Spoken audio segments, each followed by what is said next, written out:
আমাদের যেতে হবে বাবা উত্তর ভারতে।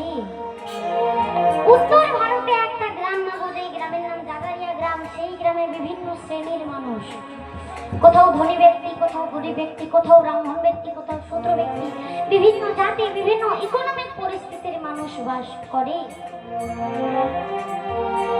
আর মাগো সেই গ্রামের বাবা শেষ প্রান্তে মা একজন ডাকাত থাকে। তার নামটা উচ্চারণ করতে সবাই ভয় পায়। ডাকাত তো, ডাকাতের নামটা উচ্চারণ করতে সবাই ভয় পায়, কেউ ভয়ে নামটাই উচ্চারণ করে না। তার নামটা হচ্ছে ডাকাত হরিদাস। এই ডাকাতকে মাগো সারাদিন দেখা যাবে না, যেই সন্ধ্যা হয়ে যাবে ডাকাত বেরিয়ে পড়বে। গ্রামের সমস্ত ঘরবাড়ি দরজা জানলা বন্ধ হয়ে যায়, সবাই যে যার ঘরে চুপটি করে বসে থাকে। ছেলেমেয়েরা উচ্চশিক্ষায় শিক্ষিত হতে পারে না, পড়াশোনা করতে পারে না, রাত্রে কারো কিছু হয়ে গেলে বাড়ি থেকে বেরোতে পারে না, ডাকাতি অত্যাচারে, ডাকাতের ভয়ে। তাহলে আমাদের গ্রামের যারা মানে গ্রামের যিনি মোড়ল মশাই, গ্রামের যিনি প্রধান, তাকে যদি আমরা কথাটা জানাই, তাকে যদি, তাহলে তো আমাদের ব্যাপারটাকে জানাতে হবে। উনি যদি আমাদের ব্যাপারটাকে, সমস্যাটাকে সমাধান করেন। কি করেছে মাগো, সবাই গিয়ে আপনারা যেরকম এইভাবে ভিড় করে বসে আছেন, মোড়ল মশাই বাড়িতে সবাই গিয়ে ভিড় করেছে। আর এইদিকে মোড়ল মশাই বেরিয়ে এসে দেখছে, কি ব্যাপার তোমরা এতজন আমার বাড়ির সামনে কেন, কি হয়েছে? মোড়ল মশাই আপনি তো গ্রামের প্রধান, আপনাকে তো আমরা ভোটে জিতিয়েছি, তাহলে আপনি যদি আমাদের সমস্যা না সমাধান করেন তাহলে কে করবে? বলো তোমাদের কি সমস্যা? না আমাদের সমস্যাটাই হচ্ছে ওই ডাকাত হরিদাস। ওর অত্যাচারে আমরা বাড়ি থেকে বেরোতে পারছি না, ওর অত্যাচারে আমরা কোনো কাজ বাজ করতে পারছি না, ছেলেমেয়েরা উচ্চ শিক্ষায় শিক্ষিত হতে পারছে না। ওই ডাকাতের হাত থেকে আমরা রক্ষা পাবো কিভাবে? যে এই কথা বলেছে মাগো, কি করবো? মোড়ল মশাই বলছে, দেখো আজকে তো দেখতে দেখতে 4:30 বেজে গেছে, আর কিছুক্ষণের মধ্যে সন্ধ্যা হয়ে যাবে, তখন ডাকাত চলে আসবে। আজকে নয়, কালকে ঠিক 3টের সময় তোমরা সবাই এসো। আর আজকে মাগো 3টের সময় সবাই মোড়ল মশাই বাড়িতে এসেছে। আর সেই গ্রামে একজন মাগো কৃষ্ণ ভক্ত থাকতো, খুব বড্ড গরিব, যার নাম রামরতন শর্মা। রামরতন শর্মা বাবুর বাড়িতে তার স্ত্রী রয়েছে এবং তার মেয়ে রয়েছে। যেই 3টে বেজে গেছে, তার মেয়ে মাধবী, মা মাধবী বাবাকে মনে করিয়ে দিচ্ছে, বাবা তুমি যাবে না। কোথায় রে মা? বাড়ি তোমার মনে নেই? মোড়ল মশাইকে তোমাকে ডেকেছো গো বাবা।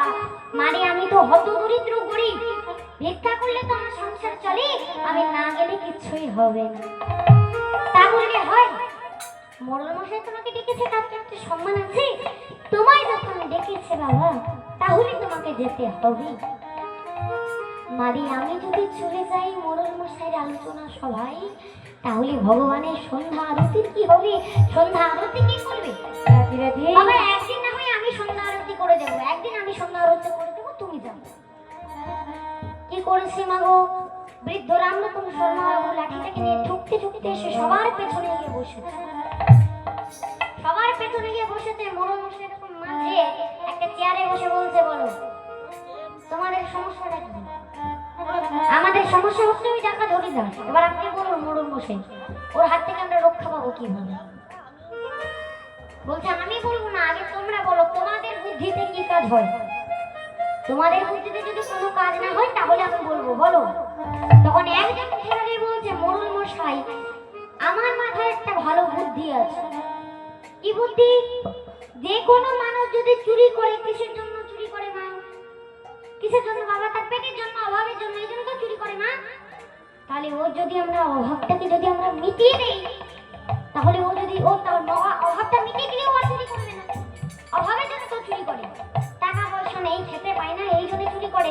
তাহলে আমার এই গ্রামে তো 400টা বাড়ি আছে, আর 400টা বাড়ি যদি এক একদিন ওর খাবারের দায়িত্ব নেয়, তাহলে ও 400 দিন খাওয়া হয়ে যাবে, তাহলে চুরি ডাকাতি করা ছেড়ে দেবে। তখন একজন উঠে দাঁড়িয়ে বলছে, মোড়ল মশাই আমার একটা বক্তৃতা আছে। বলে কি বক্তৃতা? কিছু কিছু মানুষ আছে যারা অভাব থাকলে চুরি করে না, অভাবের জন্য চুরি করে না। অভাব থাকলে চুরি করে না, অভাবের জন্য চুরি করে না, তাদের স্বভাবটাই চুরি করা। অভাবের জন্য চুরি করে। যদি মোড়ল মশাই স্বভাবে চুরি করে, তাহলে আপনি কি করবেন? যদি স্বভাবে চুরি করে তাহলে আপনি কি করবেন? মোড়ল মশাই বলতে ঠিক বলেছো, যদি স্বভাবে চুরি করে তাহলে আমি কি করব? তখন একজন উঠে দাঁড়িয়ে বলছে, মোড়ল মশাই আমার মাথায় একটা ভালো বুদ্ধি আছে, আর এই বুদ্ধিটাই কাজে লাগতে পারে, এই বুদ্ধিটাই কাজ হতে পারে। বলো কি বুদ্ধি?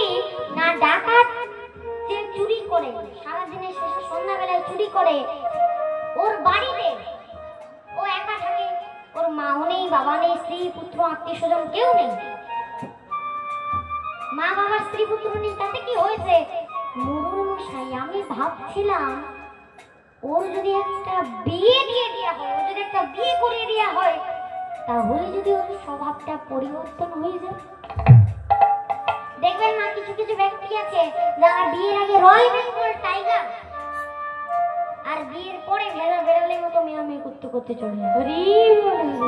তাহলে ওর যদি একটা বিয়ে দিয়ে দেওয়া হয়, তাহলে যদি স্বভাবটা পরিবর্তন হয়ে যায়।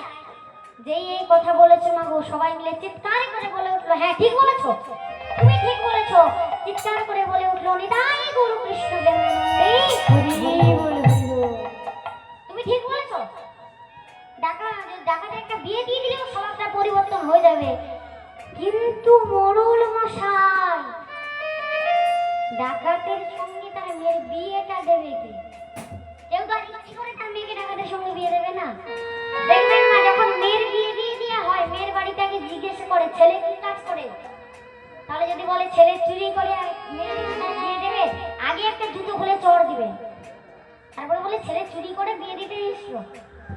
তাহলে বলে যদি তাহলে চুরি ডাকাতি করে তাকে কি মেয়ে বিয়ে দেবে? বলছে তাহলে মোড়ল মশাই, ডাকাতের যদি বিয়েটা দিয়ে দেওয়া হয় স্বভাবটা পরিবর্তন হয়ে যায়, কিন্তু বিয়েটা দেবে কে?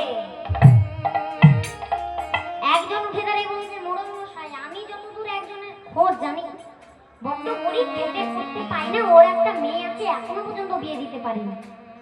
বলো কে? না সবার সামনে বলা যাবে না, এইখানে উনি বসে আছে, এইখানে উনি বসে আছে, সবার সামনে গিয়ে বলবো না, আমি আপনার কানে কানে গিয়ে বলবো।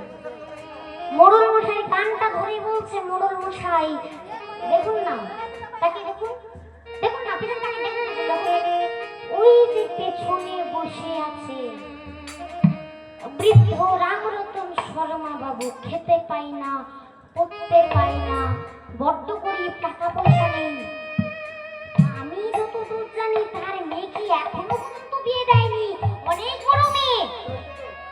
তাহলে মোড়ল মশাই ওর মেয়েটাকে যদি ডাকাতের সঙ্গে বিয়ে দিয়ে দেওয়া হয়, তাহলে গ্রামের আর 5টা মেয়ে আর 5টা ছেলে সুখে শান্তিতে থাকতে পারবে, সুখে শান্তিতে থাকতে পারবে যদি ওর মেয়েটাকে বিয়ে দিয়ে দেওয়া হয়। মোড়ল মশাই বলতে ঠিক বলেছো, ডাকছে এবার মোড়ল মশাই।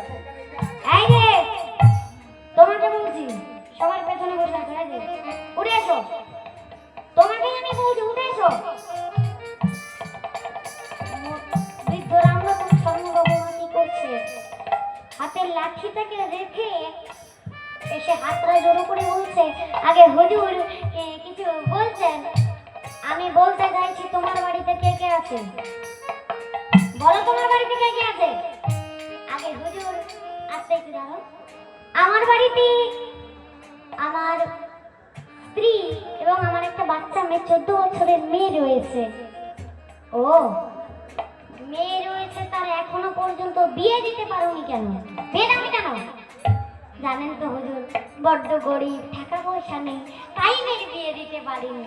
ও তাহলে কান করে শুনে রেখো, আমরা সমস্ত গ্রামবাসী মিলে ঠিক করেছি, গ্রামের আর 5টা মেয়ের ভালোর জন্য, আর 5টা ছেলের সুখের জন্য তোমার মেয়েকে ডাকাতের সঙ্গে বিয়ে দেবে।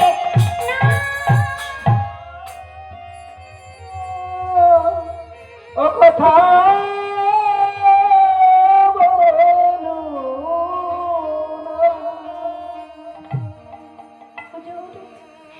আপনি কি বলছেন? আমার 10টা নয়, 5টা নয়, একটা মাত্র মেয়ে, তাকে আমি কিভাবে একজন ডাকাতের হাতে তুলে দেবো, যে ডাকাত রাত্রে মানুষ খুন করে তার বাড়ি বাড়ি চুরি করে নিয়ে যায়? আপনি যা বলবেন, আপনি যা বলবেন আমি তাই করবো। আমাদের মেয়েকে আমি ডাকাতের সঙ্গে বিয়ে দিতে পারবো না, আমি তো একজন পিতা, কোন পিতা বাচ্চায় যে তার মেয়েকে একজন ডাকাতের হাতে তুলে দেবে, যার মনে কোনো মায়া নেই, মমতা নেই, কোনো স্নেহ নেই? এ হতে পারে না। আমি তো একজন পিতা। বলুন তো হুজুর, আপনাকে যদি বলা হয় আপনার মেয়েকে ডাকাতেরই সঙ্গে বিয়ে দিতে হবে, আপনি কি পারবেন?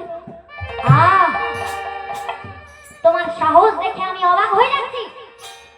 তুমি আমাকে বলো, আমি এত কথা শুনতে চাই না। তুমি আমাকে বলবে তুমি তোমার মেয়েকে বিয়ে দিতে চাও কেন? এ হতে পারে না হুজুর, আপনি যা বলবেন আমি তাই করব, কিন্তু আমি আমার মেয়েকে ডাকাতের সঙ্গে বিয়ে দিতে পারবো না।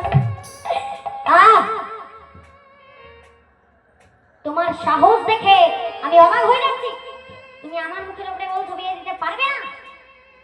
তাহলে শুনে রেখো, যদি মেয়ের বিয়ে না দাও, গ্রামের ভিটে মাটি জমি জায়গা ঘর বাড়ি সব ছেড়ে দিয়ে যেদিকে দুচোখ চলে যায় চলে যাবে, যেদিকে দুচোখ চলে যায় চলে যাবে।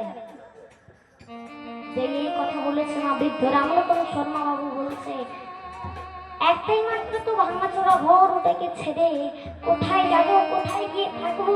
ভিক্ষা করলেই তো সংসার চলে। কেন তুমি যখন আমার কথা শুনতে পারো না, তাহলে তোমার যেখানে ইচ্ছা তুমি সেখানে যাবে। 7 দিন সময় দিলাম, এর মধ্যে মেয়ের বিয়ে ঠিক করবে ডাকাতের সঙ্গে। আর যদি বিয়ে না দিতে পারো, গ্রামের ভিটে মাটি সব ছেড়ে দিয়ে চলে যাবে। আজকের মিটিং, আজকের আলোচনা সভা এখানেই শেষ হলো। আজকে মাগো কি হলো? সবাই উঠে পালিয়ে আসছে। বৃদ্ধ রামরতন শর্মা বাবু একা বসে বসে কাঁদছে। আর ভাবলেন কত কাঁদবো, মেয়ে যে ওদিকে সন্ধ্যা আরতি করছে, চোখ দুটো মুছে হাতে লাঠিটাকে রেখে ঠুকতে ঠুকতে আসছে। আর মা মাধবী এদিকে মাগো সন্ধ্যা আরতি করছে। কেমন ভাবি, শুভ আনন্দ নব খলসা, সুন্দর নয়ন আবিরা, তোমার চরণ সরণীলা, ধন্য হে ত্রিভুবন, ধন্য হে ত্রিভুবন।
রঘুপতি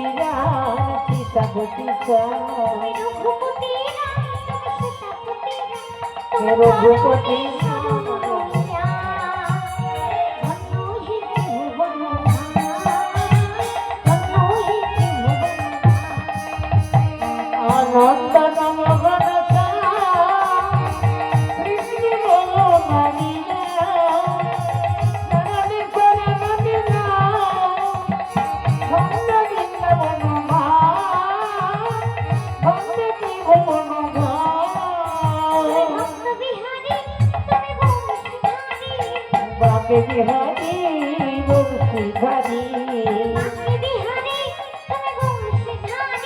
তুমি বাঁকে বিহারি